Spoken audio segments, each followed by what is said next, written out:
Hello everyone, आप सभी का एक्सेल इन एजुकेशन चैनल में स्वागत है। फ्रेंड्स, यहाँ पर हम तैयारी करते हैं यूजीसी नेट और सेट के एग्ज़ाम की और साथ में असिस्टेंट प्रोफेसर के एग्ज़ाम की। तो आपकी जो तैयारी हो रही है ये यूजीसी नेट दिसंबर के लिए है, जो आपकी 6 तारीख से परीक्षा होने वाली है। ठीक है, तो कल आपकी परीक्षा होने वाली है। जितने भी स्टूडेंट्स एग्ज़ाम देने जा रहे हैं सभी को ऑल द बेस्ट, और जो अपकमिंग एग्ज़ाम है आपके उन सभी को आपके लिए एग्ज़ाम के लिए ऑल द बेस्ट। ठीक है, तो आज की इस वीडियो में हम लोग बात करेंगे यूजीसी नेट पेपर 1 के लिए आईसीटी के कुछ इंपॉर्टेंट क्वेश्चन हैं। ये पीवाईक्यूज हैं, लेकिन इनसे रिलेटेड बाकी कॉन्सेप्ट भी आपके लिए इंपॉर्टेंट होंगे। हो सकता है क्वेश्चन आपके इन्हीं में से बन जाए। ठीक है, इंपॉर्टेंट क्वेश्चन है 2022-23 के हैं। ठीक है, तो आज की इस वीडियो में हम लोग कुछ इंपॉर्टेंट चीज़ों को देखते हैं और जरूर देखिएगा इस वीडियो को। हो सकता है जाते जाते आपके 2-4 क्वेश्चन इसी से फंस जाए, है ना। तो इसलिए ये वीडियो इंपॉर्टेंट हो जाती है। और साथ में आप लोग चैनल को सब्सक्राइब कर लीजिए और टेलीग्राम चैनल को भी ज्वाइन करें। मैंने अभी करंट अफेयर की वीडियो दी है जिसमें आपके मैक्सिमम चीज़ें मैंने कवर करवाई हैं एक वीडियो में। ठीक है, तो आप लोग उसको भी देख लीजिए और हो सकता है उसमें से कुछ चीज़ें आपको पता लग जाए या एग्जाम में पूछ ली जाए, किसी ना किसी शिफ्ट में पूछी जा सकती हैं। ठीक है, तो वो इंपॉर्टेंट चीज़ें हैं, आप उसको देख लीजिएगा एक बार। जितने भी टारगेट वगैरह हैं, रैंकिंग है, वो सारी चीज़ें वहाँ पर मैंने आपको बता रखा है ना। और आज की इस वीडियो में हम लोग पीवाईक्यूज को देख लेते हैं, साथ में रिलेटेड चीज़ों को भी। अब देखिए इसमें कह रहा है, यहाँ पे जो इस तरह के क्वेश्चन होते हैं, जैसे कि पूछा है internet based communication for learning, internet आधारित संचार जो होता है वो क्या होता है। अब इसमें आपको ये कहीं ऐसे एग्जाम में मतलब आपको कहीं बुक्स में ऐसे नहीं मिलेगा। ये आपकी क्या है, बेसिक जो है कॉग्निटिव लेवल को चेक करता है। ठीक है, तो इस तरह के क्वेश्चन आपको पढ़ के आराम से करने हैं और चीज़ों को एलिमिनेट करके करने हैं। जब ज़्यादा ऑप्शन दिए होते हैं तो आपको एलिमिनेशन टेक्निक यूज़ करनी चाहिए। तो आइसोलेटेड तो इसमें बिल्कुल भी नहीं होता है, पहले आप इसको हटा दीजिए। ठीक है, एक कॉलम जिसमें आ रहा है ना, ए ऑप्शन जिसमें भी है, इसको आप यहाँ पर हटा दीजिए। आइसोलेटेड से मतलब नहीं होता है ना। तो इंटरनेट आधारित क्या होता है, इंटरडिपेंडेंट होता है, तो ये भी नहीं होता है। अंतर्निर्भर है ना, ये भी आप हटा दीजिए, तो ये आपका हट जाता है। बी वाला जिसमें भी है ये हट जाता है। ठीक है, तो इस तरह से ये ऑप्शन भी हट गया आपका। अब क्या बचता है इसमें, देखिए इंटरनेट आधारित जो कम्युनिकेशन होता है इंटरेक्टिव होता है, बिल्कुल सही बात है, ऑटोमेटिक होता है और आपका वाइड रेंजिंग होता है ना, दोनों ही चीज़ें सही हैं।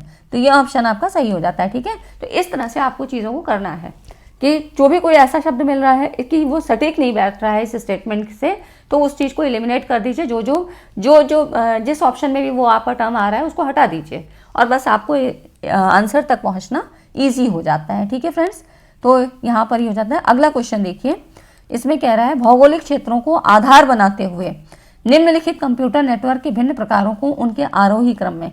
ये क्वेश्चन आपका इंपॉर्टेंट क्वेश्चन है और देखिए ऐसे क्वेश्चन ही आते हैं। ठीक है, बहुत ज़्यादा जो टफ आएगा वो 1-2 ही क्वेश्चन आएगा जो आपकी करंट से रिलेटेड चीज़ें होंगी, जो टर्मिनोलॉजी या टेक्नोलॉजी से संबंधित होंगी। बाकी क्वेश्चन आपके बेसिक कॉन्सेप्ट पे ही आते हैं। तो इसमें देखिए जो लैन, मैन और वैन है ना, ये चीज़ें आपने पढ़ रखी हैं, कोई नई चीज़ नहीं है। इसमें आपका आरोही क्रम, जिसको हम कहते हैं क्या, असेंडिंग ऑर्डर है ना, घटते से बढ़ते क्रम की ओर, और डिसेंडिंग ऑर्डर, दोनों ही आपके पूछे जाते हैं। ठीक है, तो दोनों ही पूछे गए हैं और दोनों ही आते हैं। तो इसमें आपको बस कॉन्सेप्ट समझ लीजिए और वहाँ पर आराम से जो है इस चीज़ को ध्यान से लगाइएगा जब टिक लगाने को आए। तो देखिए यहाँ पर जो होता है ना, असेंडिंग ऑर्डर की बात कह रहा है, उनके आरोही क्रम में है ना, जियोग्राफिकल एरिया जो उनका भौगोलिक एरिया होता है उसके आधार पे।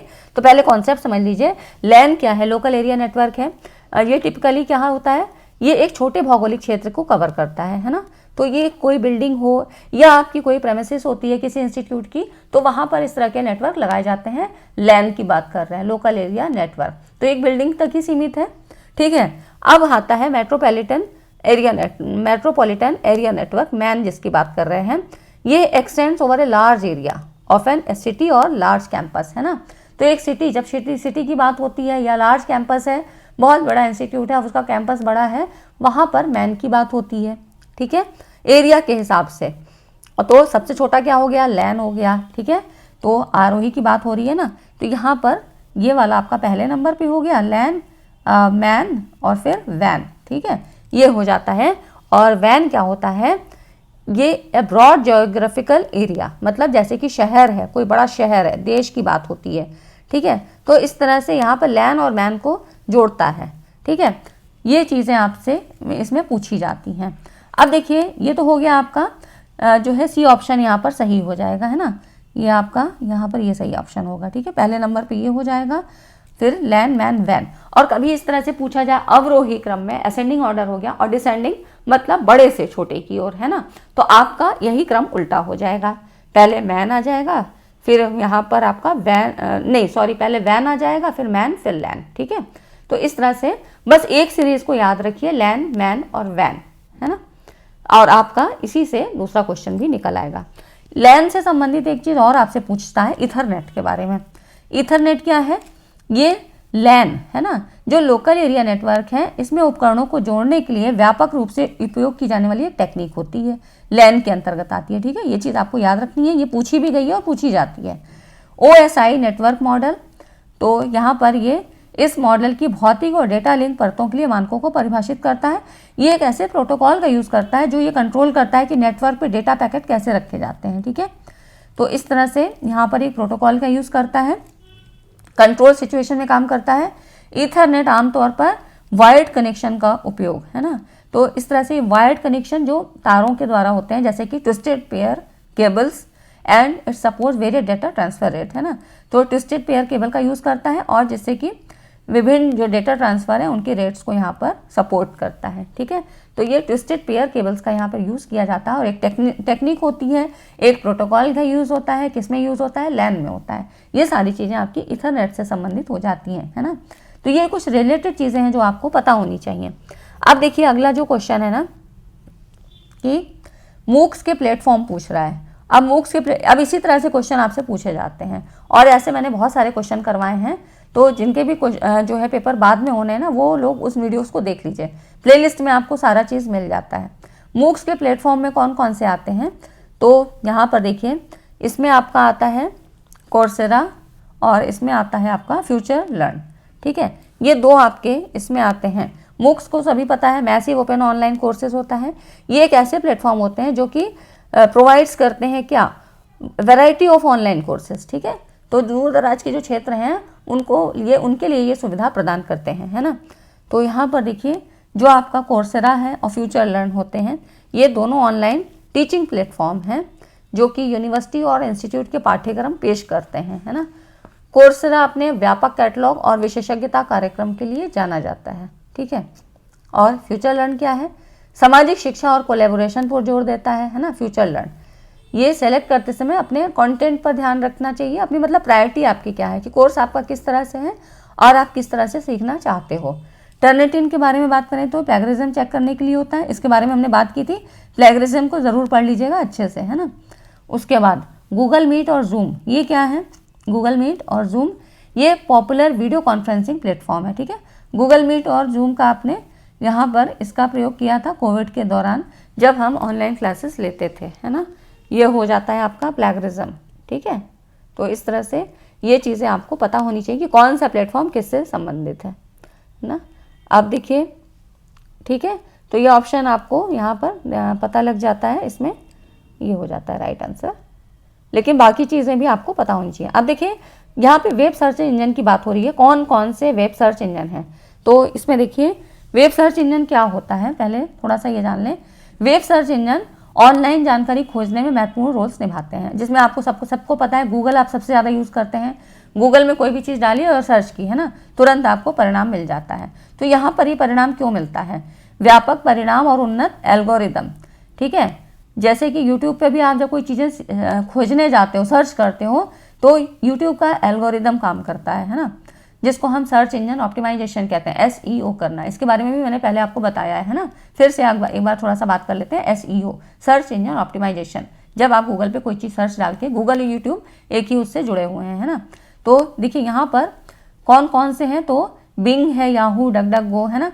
तो इससे क्या होता है कि प्रत्येक सर्च इंजन की अपनी एक अलग उसकी जो है वैल्यूज़ होती हैं। तो इसमें देखिए वेब सर्च इंजन के टाइप्स कौन कौन से हैं, डकडकगो है, गूगल है ना, गूगल तो सभी को पता है, डकडकगो, एलिफेंट है, lion search, Bing, Opera Mini, mozzarella, है ना। तो इसमें जो आपके राइट आंसर हैं, ये इसमें क्या क्या हो जाएगा, कौन कौन सी चीज़ें हैं, तो हमने अभी पढ़ा क्या, डकडकगो है, गूगल है, और आपका याहू सर्च भी है और बिंग है। ठीक है, तो ये आपके राइट आंसर हो जाते हैं, है ना। ठीक है फ्रेंड्स, तो ये हो गया। वीडियो को लाइक नहीं किया तो लाइक ज़रूर कर दीजिए, क्योंकि यहाँ से काफ़ी कुछ क्वेश्चन आपके हो सकता है एग्जाम में पूछे जाए, या इनसे मिलते जुलते, ये नहीं कह रही हूँ कि पूरे यही क्वेश्चन आए, लेकिन हो सकता है ऐसे मिलते जुलते कॉन्सेप्ट आपसे पूछे जाएं। ठीक है, किसी सॉफ्टवेयर को ओपन सोर्स सॉफ्टवेयर क्यों कहा जाता है ना? ओपन सोर्स सॉफ्टवेयर कहा जाता है यदि इनमें से कौन सा ऑप्शन है? तो देखिए, ओपन सोर्स सॉफ्टवेयर का मतलब ही होता है जबकि इसका जो सोर्स कोड है इसको शेयर किया जाए, स्टडी किया जाए और इसको मॉडिफाई करने की सुविधा उसके पास हो, है ना? तो ये हो जाता है ओपन सोर्स सॉफ्टवेयर। यहाँ पर देखिए, ओपन सोर्स सॉफ्टवेयर एक सोर्स कोड के साथ सॉफ्टवेयर है जिसे यूजर्स अपनी सार्वजनिक पहुंच के कारण संशोधित कर सकता है, मॉडिफाई कर सकता है। सोर्स कोड साझा किए जाने, है ना, शेयर कर सकता है अध्ययन और संशोधन के लिए, ये सारी चीज़ें ये कर सकता है यूज़र। सोर्स कोड उस सॉफ्टवेयर का भाग है जिसे कंप्यूटर प्रोग्रामर सुविधाओं को जोड़ने या उन भागों को ठीक करने, मॉडिफाई करने के लिए भी किया जाता है। ठीक है, तो ये सारी चीज़ें हो गई आपकी ओपन सोर्स सॉफ्टवेयर के बारे में। इसके एग्जाम्पल्स कौन से हैं, इसलिए मैंने इसको हाईलाइट कर रखा है। तो देखिए, इसमें कौन कौन से एग्जाम्पल्स इंक्लूड हैं? लाइनक्स ऑपरेटिंग सिस्टम, ठीक है, Apache web server and Firefox web browser, है ना? तो इस तरह से open source promotes collaboration, transparency and community driven development. It often users, ये सभी को पता है ओपन सोर्स जो है हमें क्या प्रोवाइड करते हैं, ऑफर्स करते हैं कॉस्ट फ्री एक्सेस, आपको कोई शुल्क नहीं लिया जाता है, आपकी पहुंच तक होता है। एंड फॉस्टर्स इनोवेशन, नवाचार इसके द्वारा हो सकता है through collective contribution from developers world wide. जो भी मतलब विश्व विख्यात में जो भी डेवलपर्स हैं वो यहाँ पर कलेक्टिव कंट्रीब्यूशन करते हैं, अपना योगदान देते हैं नए नए नवाचारों को करने के लिए। ठीक है, तो ये हो जाता है ओपन सोर्स सॉफ्टवेयर जो सभी के लिए फ्री अवेलेबल है। ठीक है, तो ये हो जाता है। अब अगला देखिए, अच्छे क्वेश्चन है, आप पूरा देखिएगा, है ना? काफ़ी चीज़ें आपको यहाँ पे पता लगेंगी, क्योंकि हर बार एनटीए कुछ नए क्वेश्चन ऐसा पूछ लेता है जो आपकी रहते पुराने ही कॉन्सेप्ट हैं, बस थोड़ा मॉडिफाई फॉर्म में होते हैं। ठीक है, यहाँ पर देखिए, इंटरनेट पे वीडियो फाइलों के वितरण के लिए कौन से फाइल फॉर्मेट उपयुक्त हैं? अच्छा क्वेश्चन है और अब इसी तरह से क्वेश्चन आ रहे हैं। अब इसमें देखिए, वीडियो फाइल और ऑडियो फाइल के बारे में थोड़ा सा जानते हैं। यहाँ पर देखिए, इसमें आपकी जो वीडियो फाइल है ना, इसमें आपकी FLA और AVI है ना, यहाँ पर इसका ये जो है, ये वाला नहीं है, सॉरी, इसमें AVI है। ठीक है, A और E है। देखिए, common audio file format abbreviation includes MP3। MP3 क्या है आपका? हम ऑडियो के लिए यूज़ करते हैं। MPEG ऑडियो लेयर थर्ड, है ना, इसको ऐसे कहते हैं। WAV क्या है? Wave from audio file format, WAV हो गया। इनके ये जरूर याद रखिएगा एक्रोनिम्स, है ना। And FLAC free lossless audio codec, ठीक है, और जिसको को FLA कहा है यहाँ पर। FLA मतलब यहाँ पर वीडियो के लिए कहा है ना। FLAC क्या है? ये आपका ऑडियो फाइल फॉर्मेट के लिए है। ठीक है, तो इसमें देखिए, for video common abbreviation include MP4, MPEG 4 part 14, है ना, MPEG 4 जिसको MP4 कहा है। AVI क्या है? जिसमें आपका आंसर दिया है ऑडियो वीडियो इंटरलीव, ये इसका फुल फॉर्म हो गया। And MKV Matroska multimedia container. And FLA file, FLA क्या है? फाइल एक्सटेंशन है। ठीक है, this is often associated with Adobe animate sources files but not typically used for audio. देखिए, जो FLA फाइल एक्सटेंशन है ऑडियो के लिए हमने क्या यूज़ किया था? FLAC free lossless audio codec. FLA क्या है? यहाँ पर ये एनिमेशन के लिए यूज़ किया जाता है, लेकिन ऑडियो के लिए नहीं है। ठीक है, ऑडियो के लिए क्या है? FLAC है। ये दोनों में अंतर है। ठीक है, तो इस तरह से यहाँ पे इनके अलग अलग, each format has its characteristic and suited for different purpose. अलग अलग उद्देश्य के लिए इनकी अलग अलग इनकी विशेषताएं होती हैं और उसके अकॉर्डिंग आप यूज़ करते हो। ठीक है, तो AVI क्या है? Audio video interleave. इनके फुल फॉर्म ज़रूर याद रखिए और इसमें थोड़ा सा आइडिया ले लीजिए कि MP3 है तो ऑडियो से संबंधित है ना, MP4 MPEG की बात हो रही है तो यहाँ पर ये वीडियो से हो रही है, MP4 है ना। ये चीज़ें आपको समझने वाली होती हैं। बाकी जो आपकी में ऑप्शन में और क्या दे रखा है, तो देखिए WMA और AIF, है ना, इसके बारे में थोड़ा सा जान लेते हैं। WMA क्या है? This stand for Windows media audio, है ना। ए Microsoft develop audio format design for efficient compression while maintaining good audio quality, WMA इसका full form Windows media audio, है ना। तो इस तरह से यहाँ पर गुड ऑडियो क्वालिटी के लिए यहाँ पर इसको जो है डिज़ाइन करता है। AIF क्या है? ऑडियो इंटरचेंज फाइल फॉर्मेट, है ना, ये इसका फुल फॉर्म हो गया। This refers to AIFF audio interchange file format. A high quality audio file format commonly used in Apple device. ठीक है, ये एप्पल डिवाइसेस के लिए हो जाता है, ऑडियो के लिए है, and for professional audio applications, audio applications के लिए एप्पल के द्वारा यूज़ करने वाली डिवाइस के लिए। ठीक है, ये हो जाता है, इसलिए मैंने आपको कहा ये सारी चीज़ें आप यहाँ पर पढ़ सकते हो। देखो FLA का है फाइल एक्सटेंशन, है ना, AVI क्या है आपका जो है यहाँ पर ऑडियो वीडियो इंटरनेट, है ना, तो इसमें यहाँ पर आपने देखा कि ऑडियो वीडियो इंटरलीव, है ना यहाँ पर, तो ये सारी चीज़ें थोड़ा सा देख लीजिएगा। तो इस तरह से ऑडियो वीडियो इंटरलीव हो गया, फाइल एक्सटेंशन हो गया, ये आपके इसमें वीडियो के लिए यूज़ करते हैं। अब देखिए अगला जो क्वेश्चन है, काफ़ी पूछा जाता है इससे भी और अभी भी पूछे गए थे, RFID, रेडियो फ्रिक्वेंसी आपका identification, RFID, radio frequency identification technology, है ना। तो इस तरह से ये कह रहा है कौन सा स्टेटमेंट इसमें सही है, और इससे संबंधित सवाल भी आपके पूछे गए थे। तो अब तो आपको पता है ना सवाल किस तरह से आते हैं, एक पैसेज दे देगा, उसमें आपको 4 ऑप्शन सही से करेक्ट करके वहाँ पे फिल इन द ब्लैंक करने हैं। ठीक है, तो इस तरह से आपको जो इसमें टर्म्स आते हैं वो पता होने चाहिए कि क्या चीज़ें हैं। तो देखिए जो रेडियो फ्रिक्वेंसी आइडेंटिफिकेशन है, इसके बारे में थोड़ा सा जान लीजिए। रेडियो फ्रिक्वेंसी आइडेंटिफिकेशन एक ऐसी टेक्नोलॉजी है जो वस्तुओं की पहचान और ट्रैक करने के लिए यूज़ क्या करती है, रेडियो वेव्स का उपयोग करती है ना। तो इसमें क्या होते हैं, टैग्स होते हैं जो कि जानकारी को कलेक्ट करते हैं, और रीडर्स होते हैं जो टैग के साथ कम्युनिकेट करते हैं। ठीक है, तो टैग और रीडर्स, इसमें 2 चीज़ें होती हैं, है ना।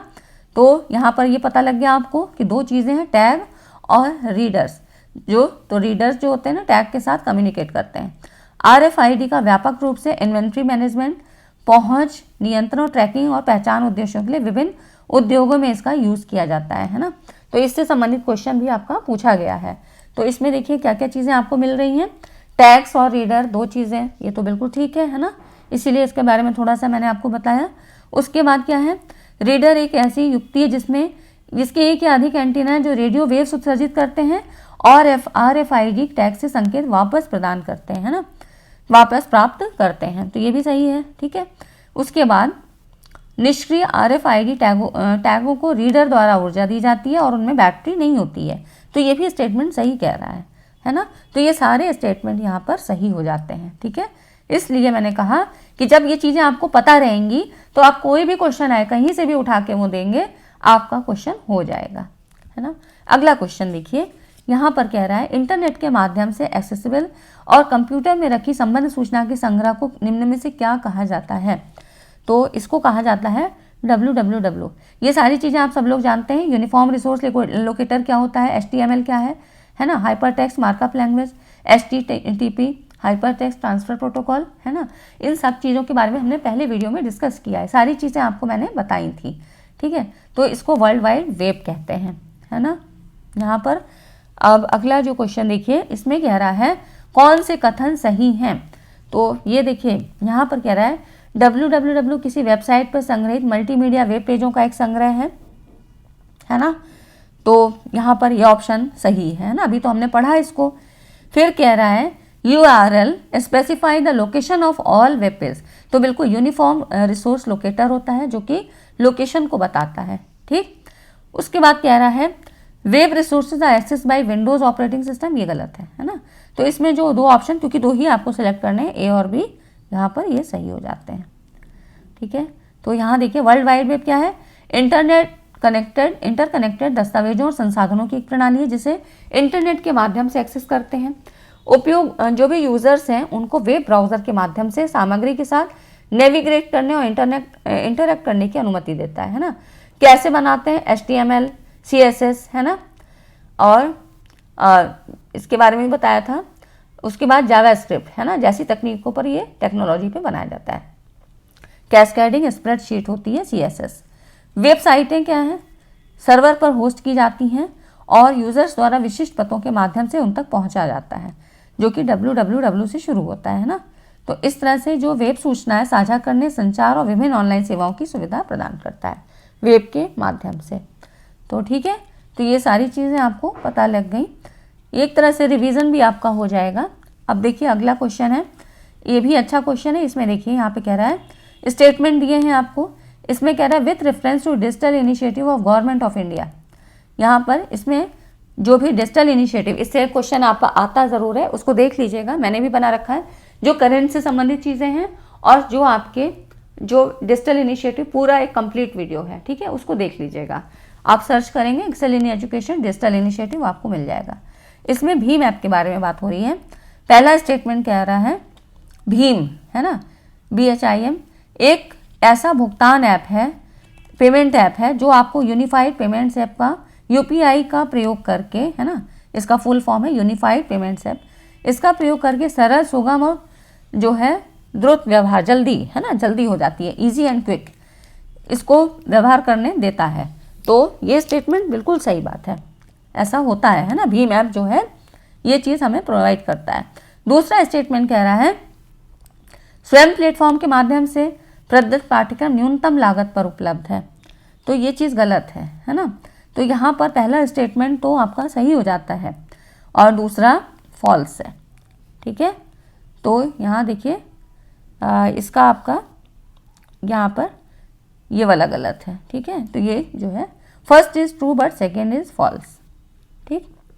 तो इस तरह से ये, अब ये अगला क्वेश्चन देखिए, इसमें कह रहा है यहाँ पर देखिए स्वयं प्लेटफॉर्म के बारे में बात कर रही है और आपका, तो देखिए स्वयं क्या है, भारत सरकार के द्वारा शुरू किया कार्यक्रम है ना। तो इसमें इसको मतलब ये कभी भी कहीं भी किसी के द्वारा भी एक्सेस किया जा सकता है। कितने 9 से लेके पोस्ट ग्रेजुएशन तक के यहाँ पे क्लासेस को लिया जाता है और ऐसे यहाँ पे कोर्सेज प्रोवाइड किए जाते हैं जिसे कोई भी कभी भी किसी के द्वारा भी एक्सेस कर सकते हैं, मतलब सभी के लिए निःशुल्क है ना। तो इस तरह से क्या है, दूसरा वाला असत्य है, पहला सत्य है। अब भीम ऐप क्या है, यहाँ पे national payments corporation of India NPCI द्वारा अग्रणी और विकसित भीम को प्रधानमंत्री मोदी जी के द्वारा डिजिटली इसको लाने के उद्देश्य से 30 दिसंबर 2016 को लॉन्च किया है ना। तो भीम क्या है, भारत इंटरफेस फॉर मनी, है ना, इसका फुल फॉर्म है। एक आपका क्या है, पेमेंट ऐप है जो आपको यूनिफाइड पेमेंट इंटरफेस का उपयोग करके सरल, आसान और त्वरित लेन देन करने देता है ना। तो आप क्या करोगे, UPI पर किसी को भी उनकी UPI ID का उपयोग करके या उनकी QR जो है QR को स्कैन करके सीधे जो है कैश मतलब बैंक में जहाँ पर पेमेंट कर सकते हो, ठीक है, ये हो जाता है। अगला क्वेश्चन देखिए, वीडियो को अभी तक आप लोगों ने लाइक नहीं किया तो लाइक जरूर कर दें, क्योंकि सारी इंपॉर्टेंट वीडियो ही यहाँ पर आपको दी जा रही है जो आपके लिए एग्जाम के लिए इंपॉर्टेंट होंगी, है ना। तो इसमें देखिए यहाँ पर भी इसको पूछ रहा है लैंड मैन वैन के बारे में है, जो कि यहाँ पर इसमें कह रहा है कि डिसेंडिंग ऑर्डर में, अभी तक हमने पढ़ा था असेंडिंग ऑर्डर और ये डिसेंडिंग ऑर्डर है। तो यहाँ पर क्या हो जाएगा, अपोजिट हो जाएगा, सबसे पहले वैन आ जाएगा, है ना। मैंने आपको इसीलिए कहा था कि लैंड वाला याद रखिए, लैंड मैन और वैन, और उसी का अपोजिट डिसेंडिंग में हो जाएगा, है ना। तो बस यहाँ पर ये पहले नंबर पे हो जाएगा, उसके बाद दूसरा और फिर लैंड तीसरे नंबर पे हो जाएगा, क्योंकि हम मतलब बड़े से छोटे की तरफ चल रहे हैं, ठीक है, ये चीज़ है। तो ये आपका सी वाला ऑप्शन, यहाँ पर जो सी से स्टार्ट होगा वो वाला ठीक हो जाएगा, ठीक है फ्रेंड्स। तो ये हो जाता है आपका, यहाँ पर देखिएगा कौन सा ऑप्शन है, मतलब हाँ वैन पहले है, बी है ना, बी ऑप्शन। तो इस तरह से ठीक है, ये हो गया। अगला क्वेश्चन देखिए, इसमें कह रहा है कंप्यूटर को विद्युत सप्लाई बंद करने पे कौन से हार्डवेयर घटकों से डाटा लुप्त हो जाएगा, है ना, इससे डाटा लूज हो जाएगा, मतलब लॉस में चला जाएगा। तो इसमें पढ़ाई आपने रैम रोम के बारे में, है ना, मैंने भी आपको पढ़ाया है। तो इसमें देखिए यहाँ पर जो आपके ये आपकी जो होती है ना रजिस्टर्स और आपकी कैश मेमोरी और आपकी क्या है रैम, ठीक है ना। तो यहाँ से ये जो है आपके डाटा को मतलब यहाँ से वॉलेटाइल हो जाता है, ठीक है। तो ये चीज़ें आपकी यहाँ पर ये कौन कौन सा A, B एंड D, ये ऑप्शन आपका सही हो जाता है। नेक्स्ट क्वेश्चन देखिए, ये सारी चीज़ें मैं बता चुकी हूँ इसलिए मैं आपको यहाँ पर ज़्यादा नहीं यहाँ पर बता रही हूँ, ठीक है। अगला जो क्वेश्चन है ना थोड़ा सा क्विक रिवीजन हो जाएगा। यहाँ पर देखिए ICT में कौन सा जो एक्रोनिम्स है और उसके विस्तार का युग्म असंगत है, ये आपके सब 2023 में क्वेश्चन पूछे हैं, ठीक है। इधर जो भी लास्ट में क्वेश्चन है, जितनी भी स्लाइड आई है आपके सामने, ये सब 2023 में क्वेश्चन पूछे गए हैं। तो देखिए इसमें जो है ना, इसमें RTF क्या है, रिच टेक्स्ट फॉर्मेट है। CSV क्या है, कॉमा सेपरेटेड वेरिएबल, ये गलत है, यहाँ पर वैल्यूज होता है, ठीक है। तो यही वाला ऑप्शन आपका ये गलत है ना, असंगत है, यहाँ पर ये वैल्यूज होता है, ठीक है। तो यहाँ देख लीजिए CSV क्या है, कॉमा सेपरेटेड वैल्यूज, है ना। तो ये क्या है, फाइल प्रारूप है जिसका उपयोग तालिका के रूप में, मतलब टेबल फॉर्म के रूप में इसका हम यूज़ करते हैं स्टोर करने के लिए, ठीक है। It is format, file format use to store data in the form of a table, है ना, टेबल के रूप में यूज़ करते हैं। Which each row presents a record, जिसमें कि जो रो है ना ये प्रेजेंट्स करता है रिकॉर्ड को, and each column presents a field, है ना, कॉलम प्रेजेंट करता है फील्ड को। The data in a CSV file is comma separated, मतलब the name CSV files are commonly use to import and export data between different software application, because क्योंकि यहाँ पर CSV फाइलों का उपयोग आमतौर पे विभिन्न सॉफ्टवेयर जो एप्लीकेशन हैं उनके बीच डाटा को इंपोर्ट और एक्सपोर्ट करने के लिए किया जाता है, क्योंकि वो पढ़ने और लिखने में सरल होते हैं और अधिकांश जो स्प्रेडशीट प्रोग्राम और टेक्स्ट जो एडिटर्स होते हैं उनके द्वारा यहाँ पर आसानी से खोले जा सकते हैं, ठीक है। इसलिए CSV का उपयोग हम यहाँ पर करते हैं, ठीक है। तो ये सारी चीज़ें हो गई। PDF आपको पता है, पोर्टेबल डॉक्यूमेंट फॉर्मेट, उसके बाद PNG, पोर्टेबल नेटवर्क ग्राफिक्स, है ना। तो इसके फुल फॉर्म ये सारे याद हैं और ये सही है, दूसरा ही वाला गलत है, ठीक है। तो ये कुछ क्वेश्चन हो गए जो आपके लिए इंपॉर्टेंट हैं और ऐसे ही क्वेश्चन आपको मिलते रहेंगे, ठीक है फ्रेंड्स। वीडियो अच्छी लगी हो तो वीडियो को लाइक एंड शेयर ज़रूर कर दीजिएगा। मिलते हैं अगली वीडियो में इसी तरह एक इंपॉर्टेंट टॉपिक के साथ, तब तक चैनल पे बने रहिए। और जितने लोग भी एग्ज़ाम देने जा रहे हैं सभी को ऑल द बेस्ट। सभी लोग बिल्कुल कूल माइंड से अच्छे से एग्ज़ाम दीजिएगा और सोच समझ के, है ना, क्योंकि देखिए आपके जो दोनों में ही कॉम्प्रिहेंशन आता है, कॉम्प्रिहेंशन को करने के लिए आपको करना क्या है कि पहले क्वेश्चन पढ़िएगा, ठीक है, टाइम को अपने बचाइएगा, नहीं तो आपको 2 बार पढ़ना पड़ेगा। पहले क्वेश्चन पढ़िए फिर आप जाके पैसेज में जाइएगा, ठीक है। और अगर आपका पहला क्वेश्चन आपको मान लो DI का ही मिल जाता है तो DI अगर थोड़ा लग रहा है कि लेंदी है, ज़्यादा कॉम्प्लिकेटेड हो रहा है तो उसमें उलझिएगा मत, ठीक है। तब आप दूसरे क्वेश्चन पे शिफ्ट कर जाइएगा, उसको अभी छोड़ दीजिएगा, बाद में उसको ट्राई करिएगा। लेकिन उससे क्या होगा, आप पैनिक हो जाएंगे और फिर वहीं पे गड़बड़ हो जाएगी। तो जो आते हुए क्वेश्चन होंगे ना, टाइम मैनेजमेंट में भी आपका गड़बड़ हो जाएगा और आप इस तरह से लास्ट के क्वेश्चन तक पहुंचने में फिर आपको प्रॉब्लम क्रिएट होगी, ठीक है फ्रेंड्स। तो सभी के लिए ऑल द बेस्ट। आप लोग खूब अच्छे से एग्जाम दीजिए और अपना रिजल्ट बिल्कुल 100% लेके आइए, ठीक है फ्रेंड्स। मिलते हैं अगली वीडियो में। Thanks for watching.